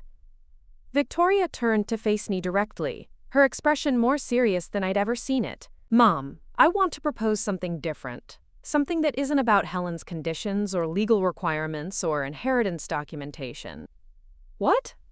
"I want to ask if you'd be willing to let me try to rebuild our relationship without any external pressure or timeline. No inheritance hanging over our heads. No lawyers requiring proof of reconciliation. No artificial deadline forcing us to perform emotions we might not be ready for." "You're seriously considering refusing the inheritance?" "I'm seriously considering choosing our relationship over the money. Because after these past weeks, I've realized that what I've been missing isn't financial security, it's you. It's having a mother who knows me, cares about me, and wants me in her life, not because of obligation but because of genuine affection." Victoria sat back down, reaching for my hands. "I know I don't have the right to ask this after years of treating you badly. I know that walking away from the inheritance doesn't erase the damage I've done or instantly repair the trust I've broken. But I'm asking anyway because I think it might be the only way to find out if there's anything real left between us." Looking into my daughter's eyes, I saw something I hadn't seen in years. Vulnerability without agenda, honesty without calculation, and what might have been the beginning of wisdom. "Victoria," I said carefully, "are you sure you've thought this through? $12 million is life-changing money. So is having a mother who loves me despite my flaws rather than because of my performance. So is being part of a family where relationships aren't conditional on meeting someone else's standards. So is learning to value things that matter more than money. She squeezed my hands gently. I can't undo the years of dismissive treatment or take back the cruel things I said about you, but I can choose differently going forward, and I can choose to prioritize our relationship over financial gain, even when that choice costs me more money than I'll ever see again. The room fell silent as we both contemplated the magnitude of what she was proposing.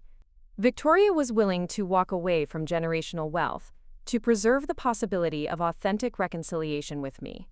It was either the most genuine gesture she'd ever made, or the most sophisticated manipulation in the history of family relationships. And somehow, in that moment, I realized it didn't matter which one it was. I looked at my daughter sitting in my office holding a folder that documented 15 years of maternal pride she'd never known existed, offering to walk away from $12 million for the chance to rebuild our relationship. The irony of the moment wasn't lost on me. Helen had tried to force reconciliation through financial manipulation. But it was Victoria's willingness to reject that manipulation that finally convinced me of her sincerity. Victoria, I said slowly, I need you to understand something before you make this decision. What? Even if you walk away from the inheritance, even if you remove the financial pressure from our relationship, there's no guarantee we'll be able to repair the damage between us. 15 years of distance and hurt don't disappear because we want them to. She nodded. I know. But at least we'd have a chance to find out what's possible without money corrupting every interaction. And you're prepared for the possibility that we might try to rebuild our relationship and still fail? That you could give up $12 million and end up with nothing to show for it? Mom, I already have nothing. I have a successful career that makes me miserable, an apartment full of expensive things that don't bring me joy, and a social circle of people who value me for what I can do for them rather than who I am. The only thing I've lost by distancing myself from you is the one relationship that might actually matter. Victoria stood up and walked to my bookshelf, running her fingers along the spines of well-worn novels and gardening guides. Do you know what I realized while reading those letters you wrote but never sent?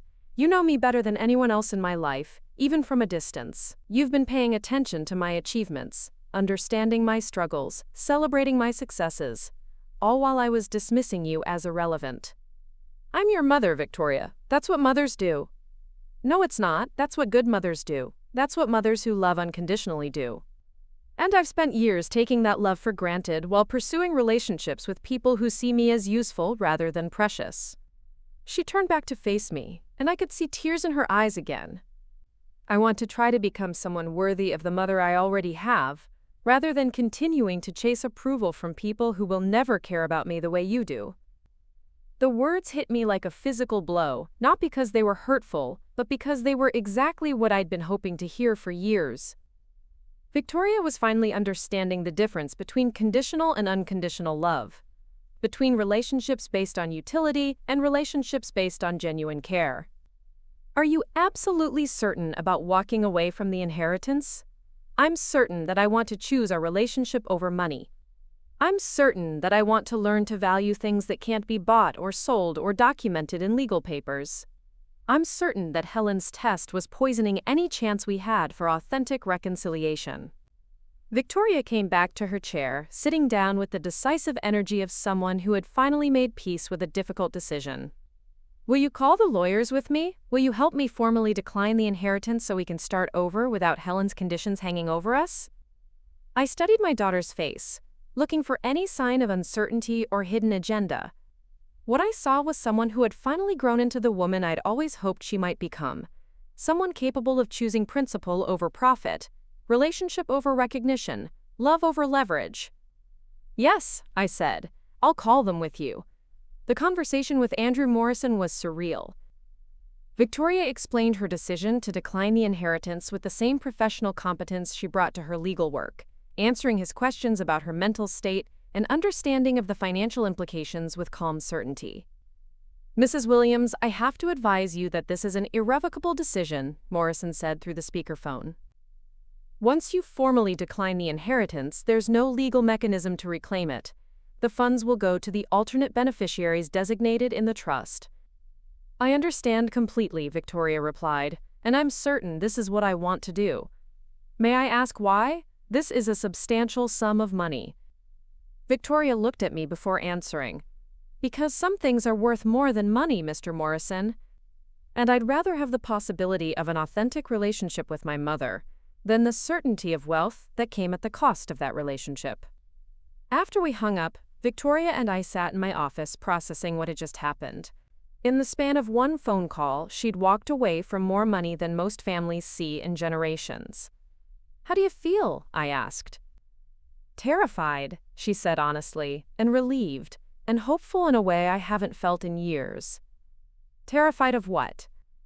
That I've made the biggest mistake of my life, that I'll regret this decision when I'm old and struggling financially, that you'll decide I'm not worth the effort of rebuilding our relationship and I'll end up with nothing. And hopeful about what? Maybe I can learn to be the daughter you deserve. Maybe we can build something real together without lawyers and conditions and documentation requirements. Maybe I can figure out how to find meaning in life beyond career advancement and financial accumulation. Over the following months, Victoria and I began the slow, careful work of rebuilding our relationship. It wasn't easy or quick or free from setbacks. Old patterns of communication died hard, and both of us occasionally fell back into defensive behaviors that had protected us during our years of distance. But there were breakthrough moments that gave me hope. The first time Victoria called just to chat, with no agenda or crisis driving the conversation. The weekend, she came to visit and spent an entire Saturday helping me plant the fall garden, getting dirt under her manicured nails without complaint. The evening she arrived unexpectedly with takeout from my favorite Thai restaurant, saying she'd been thinking about me and wanted to share dinner. Victoria began staying at my house regularly, using my spare bedroom as a retreat from her high-pressure job. She started leaving clothes in the closet, books on the nightstand, toiletries in the bathroom. Slowly, my house began to feel like her home again. The most significant change was in how she talked about her work. Instead of describing her career as the sole measure of her worth, she began sharing the stress and dissatisfaction that came with constant competition and billable hour pressure. She started talking about wanting more balance, more meaning, more connection to something beyond client demands and partnership tracks. I think I've been measuring my life by all the wrong metrics, she told me one evening as we sat on my porch watching the sunset. I thought success meant impressing people who don't actually care about me. I thought achievement meant accumulating things that don't actually matter. What do you think it means now? I think it means being useful to people I love. I think it means building something that lasts longer than quarterly reports or performance reviews. I think it means having relationships where people know my heart, not just my resume. 6 months after walking away from the inheritance, Victoria made another life-changing decision. She took a job with a nonprofit legal aid organization, accepting a 60% pay cut to do work that felt meaningful rather than lucrative. My colleagues think I've lost my mind, she told me on the day she submitted her resignation from the corporate firm. Thomas actually called to ask if I was having some kind of breakdown. What did you tell him? I told him I was having a breakthrough instead of a breakdown. I told him I was finally learning the difference between being successful and being significant. Victoria's new job involved representing low-income families in housing disputes, helping elderly clients navigate Medicare issues, and providing legal support for domestic violence survivors.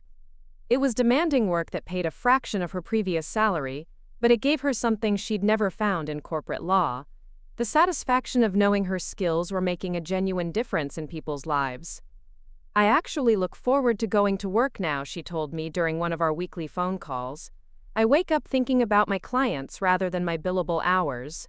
I come home feeling useful rather than empty. The change in Victoria extended beyond her career choices. She began developing friendships based on shared interests, rather than professional networking.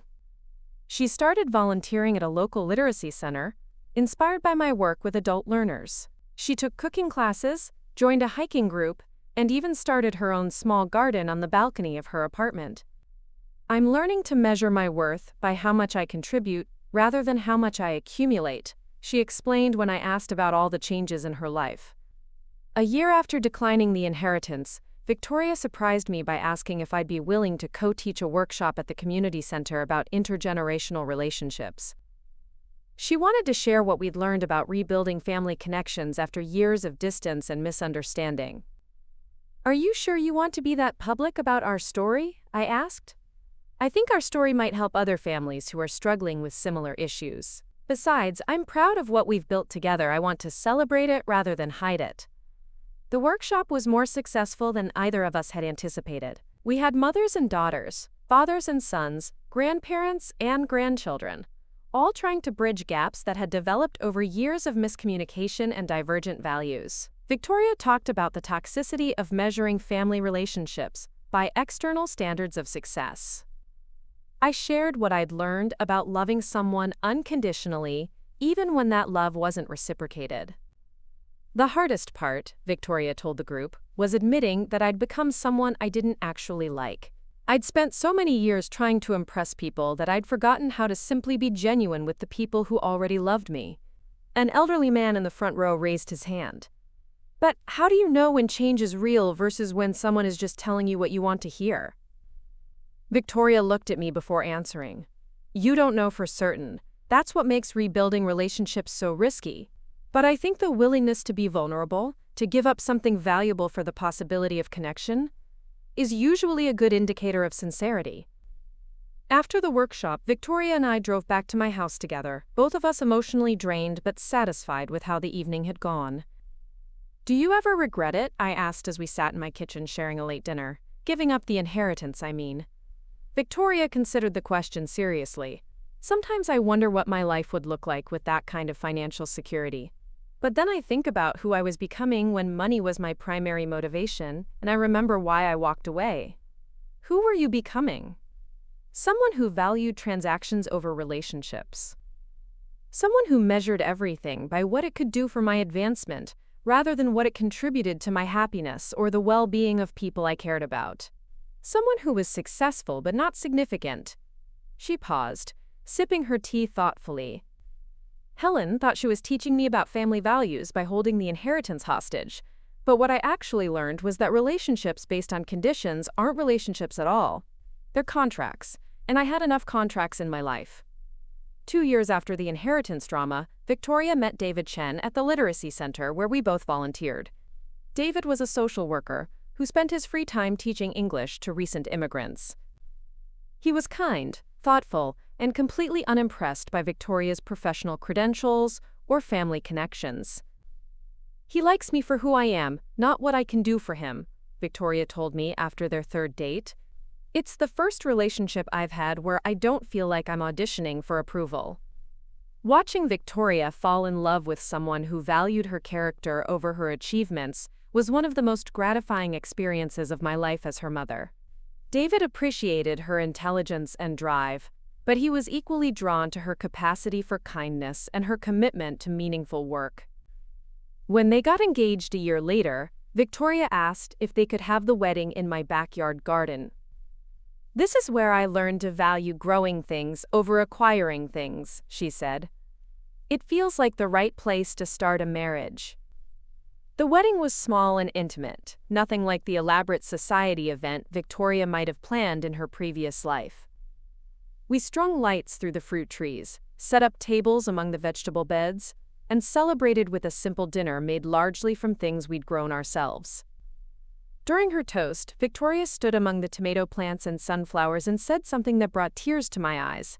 2 years ago, I thought relevance meant being impressive. Today, I know it means being useful to people you love. I'm grateful to have learned the difference before it was too late." Helen's inheritance eventually went to various charities, as specified in the trust documents.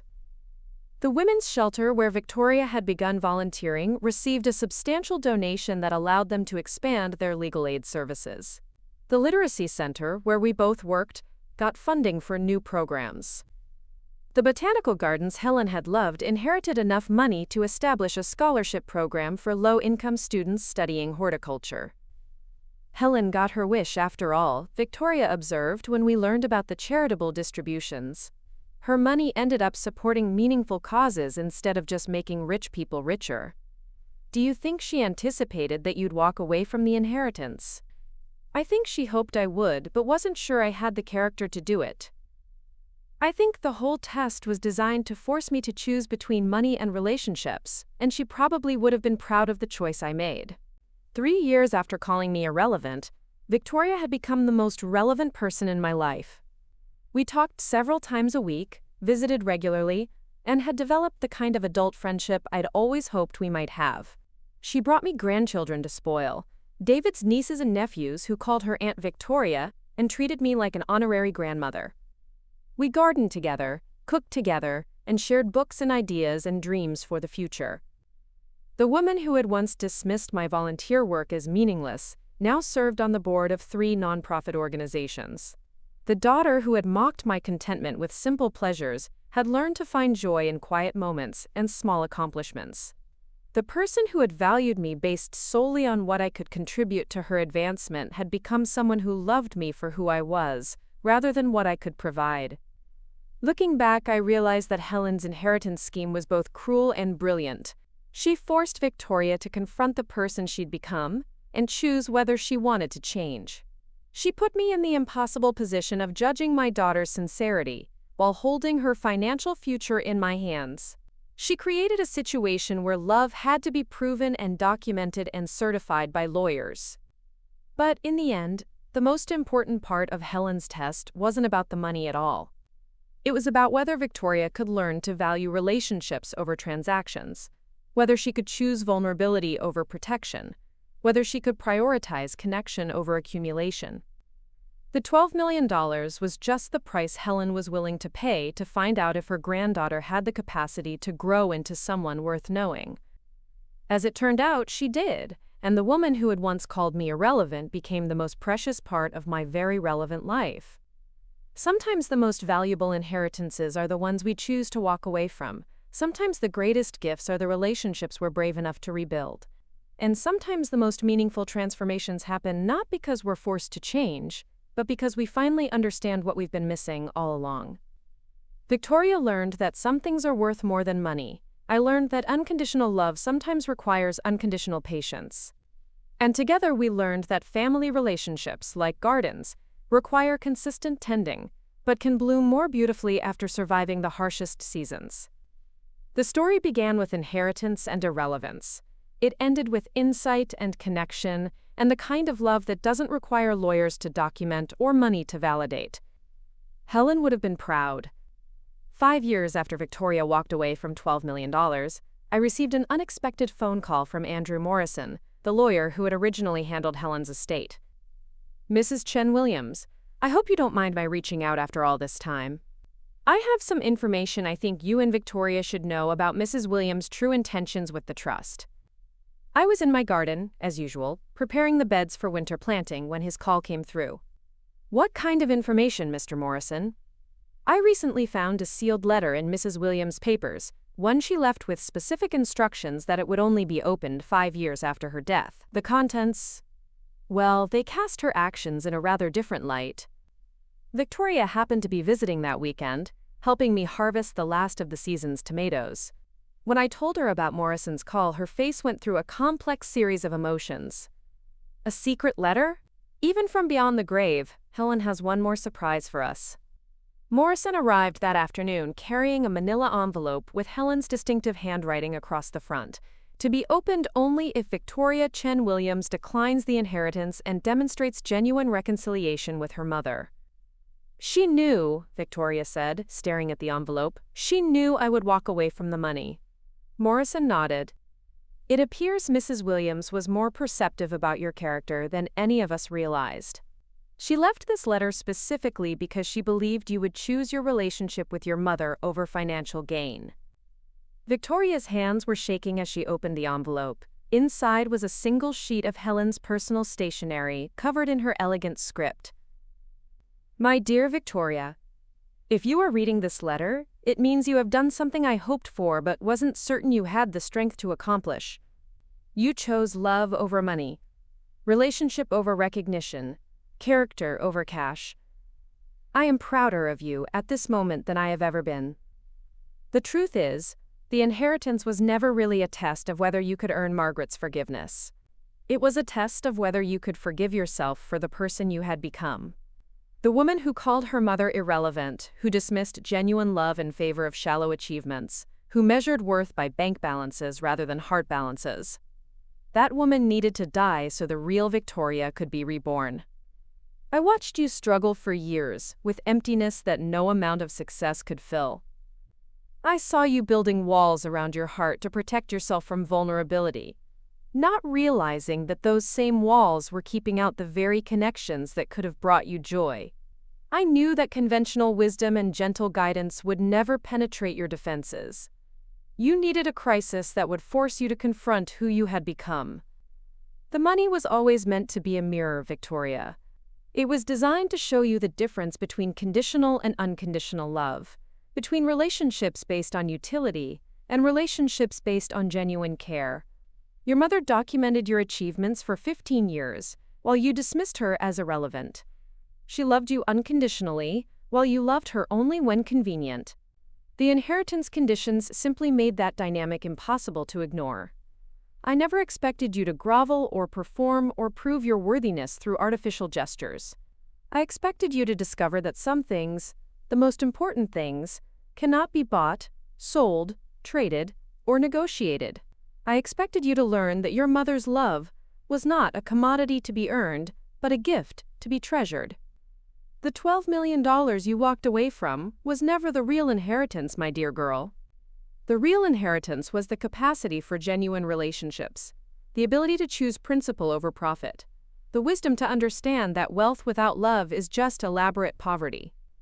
By declining the money, you inherited something far more valuable. You inherited the knowledge that you are capable of growth, sacrifice, and authentic love. You inherited a relationship with your mother based on mutual respect rather than financial obligation. You inherited the peace that comes from living according to your values rather than other people's expectations. I have watched 3 generations of Williams women struggle with the burden of inherited wealth. My mother-in-law was miserable despite unlimited resources. I was lonely in my mansion despite unlimited social access. You were empty in your success despite unlimited professional opportunities. Money, I learned too late, does not solve the problems that matter most. The charitable organizations that will receive my fortune will use it to address real needs, to solve actual problems, to make genuine differences in people's lives. Your choice to walk away from personal wealth in favor of personal growth has ensured that my money will serve a higher purpose than mere accumulation. I hope you will continue to choose love over luxury, relationship over recognition, significance over success. I hope you will teach your future children, and yes, I believe you will have children who adore their remarkable mother, that the most valuable inheritances are wisdom, compassion, and the capacity for authentic connection. Margaret is a treasure, Victoria. She always was, even when you were too blind to see it. Treat her accordingly. I wish I could be there to see the woman you have become, but I suspect she is magnificent. With love and enormous pride, Grandmother Helen. P.S. There is one final surprise. Check the bottom drawer of my old desk, the one your mother now uses in her office. I left something there for both of you. We sat in stunned silence after Victoria finished reading the letter aloud. Helen had orchestrated the entire inheritance drama not as punishment, but as an elaborate intervention designed to save Victoria from a life of hollow achievement and empty relationships. She knew all along that I would choose you over the money, Victoria said, tears streaming down her face. She knew you better than you knew yourself, I replied. She saw the woman you could become, even when you couldn't see her yourself. We found Helen's surprise in the bottom drawer of my office desk, a small wooden box containing 2 items.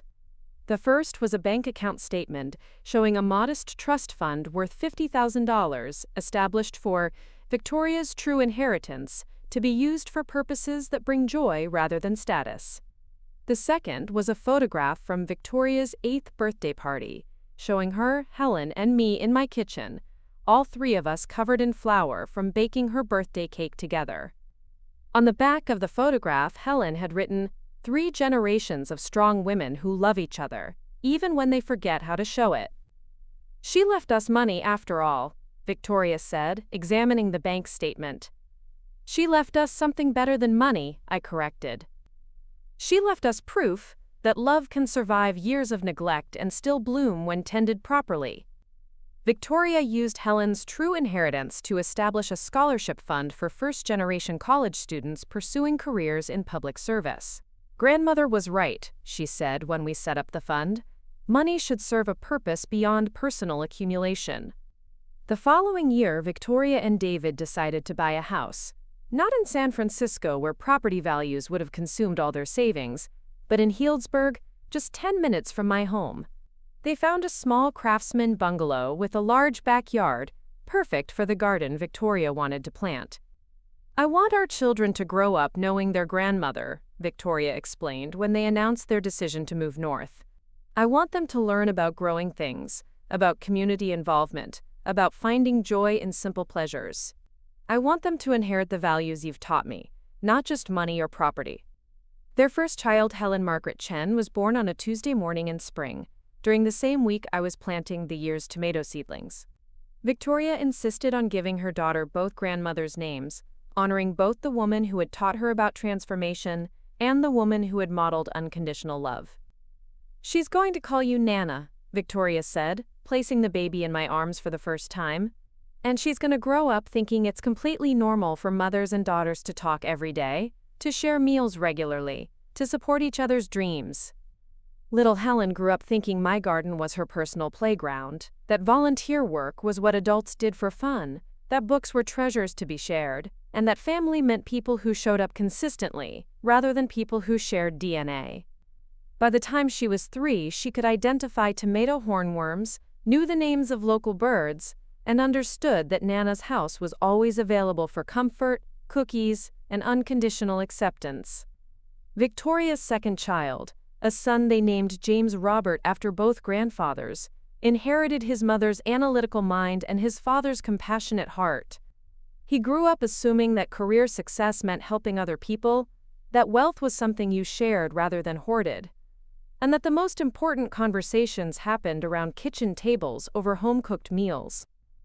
Watching Victoria raise her children with intentionality and wisdom, seeing her prioritize their emotional development over their resume building, witnessing her create the kind of childhood she wished she'd had, these experiences healed parts of my heart I didn't even know were wounded. "I want them to know they're loved for who they are, not what they achieve," Victoria told me one afternoon as we watched Helen and James play in the garden. "I want them to understand that family relationships require nurturing, just like plants. I want them to see that the most valuable inheritance is the knowledge that they belong somewhere, that they matter to someone, that they're treasured for their existence rather than their performance." The children grew up hearing the story of how their mother once walked away from $12 million to rebuild her relationship with their grandmother. To them, it wasn't a story about sacrifice. It was a story about choosing what mattered most. "Mama made the right choice," 5-year-old Helen announced one day as we harvested vegetables together. "Money goes away, but Nana stays forever." Out of the mouths of babes. Victoria's career continued to flourish in ways that brought satisfaction rather than stress. She became the director of the legal aid organization, expanding their services to include family mediation and elder law advocacy. Her work was featured in legal journals, not for high-profile victories or corporate successes, but for innovative approaches to serving vulnerable populations. "I finally understand what meaningful achievement looks like," she told me during one of our weekly walks through the hills above Healdsburg. "It's not about impressing people who don't really know you. It's about improving life for people who do." The community workshop Victoria and I had started evolved into a regular program offering classes on intergenerational communication, conflict resolution, and rebuilding damaged family relationships. We co-authored a small book about our experience, titled "The Irrelevance of Relevance: What I Learned by Walking Away from $12 Million." The book became unexpectedly popular, resonating with readers who recognized themselves in Victoria's story of choosing external validation over authentic relationships. We received letters from people across the country sharing their own stories of family reconciliation, career changes made for emotional rather than financial reasons, and the courage required to choose love over security. "Your story gave me permission to disappoint my parents' expectations," wrote one reader. "I left law school to become a teacher, and for the first time in my life, I'm proud of who I'm becoming, rather than ashamed of who I'm not." Another letter came from a woman in her 70s. "I've been waiting 40 years for my daughter to call me irrelevant, so I would finally understand how much she needs my approval. Your book helped me reach out first, and we're slowly rebuilding what I thought was permanently broken." The success of our book led to speaking opportunities at universities, family therapy conferences, and corporate retreats focused on work-life balance. Victoria would tell her part of the story: the emptiness of pursuing success without meaning, the courage required to change direction mid-career, the surprising joy of choosing relationships over recognition. I would share the mother's perspective: the pain of loving someone who doesn't return that love, the patience required to wait for change, the risk of hoping for reconciliation.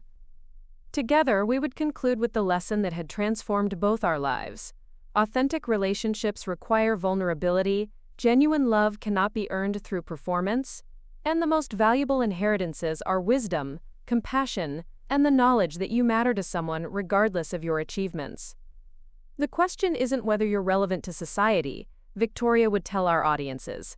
The question is whether you're relevant to the people who love you and whether they're relevant to you. Everything else is just noise. 10 years after the inheritance drama, Victoria surprised me with a proposal that brought our story full circle.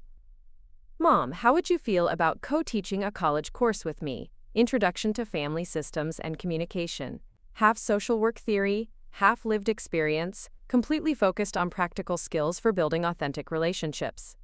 The course became one of the most popular electives at the local community college, attracting students from diverse backgrounds who were hungry for tools to improve their family relationships. We taught them about conditional versus unconditional love, about the difference between conflict and connection, about the courage required to be vulnerable with people who have the power to hurt you.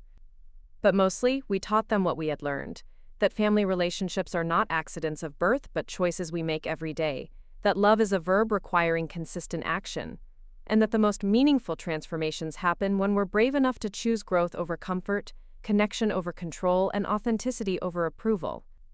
Our students would leave class understanding that relevance isn't about achieving status or accumulating wealth, but about being consistently present in the lives of people who matter. They learned that inheritance isn't just about money or property, but about passing down values, wisdom, and the capacity for genuine relationships. Years later, I still receive messages from former students sharing news of reconciliations with estranged family members, career changes made for emotional rather than financial reasons, and the ongoing work of choosing love over fear in their daily relationships. The woman my daughter once called irrelevant had become someone whose story helped others understand the profound relevance of choosing relationships over everything else that seems important, but ultimately isn't. Victoria was right about one thing from those early days: transformation is possible, even when it seems impossible.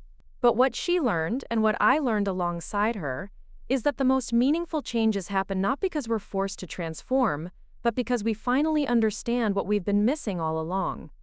Helen's inheritance taught us that some gifts are too valuable to be measured in dollars, some relationships too precious to be conditional, and some choices too important to be motivated by anything other than love.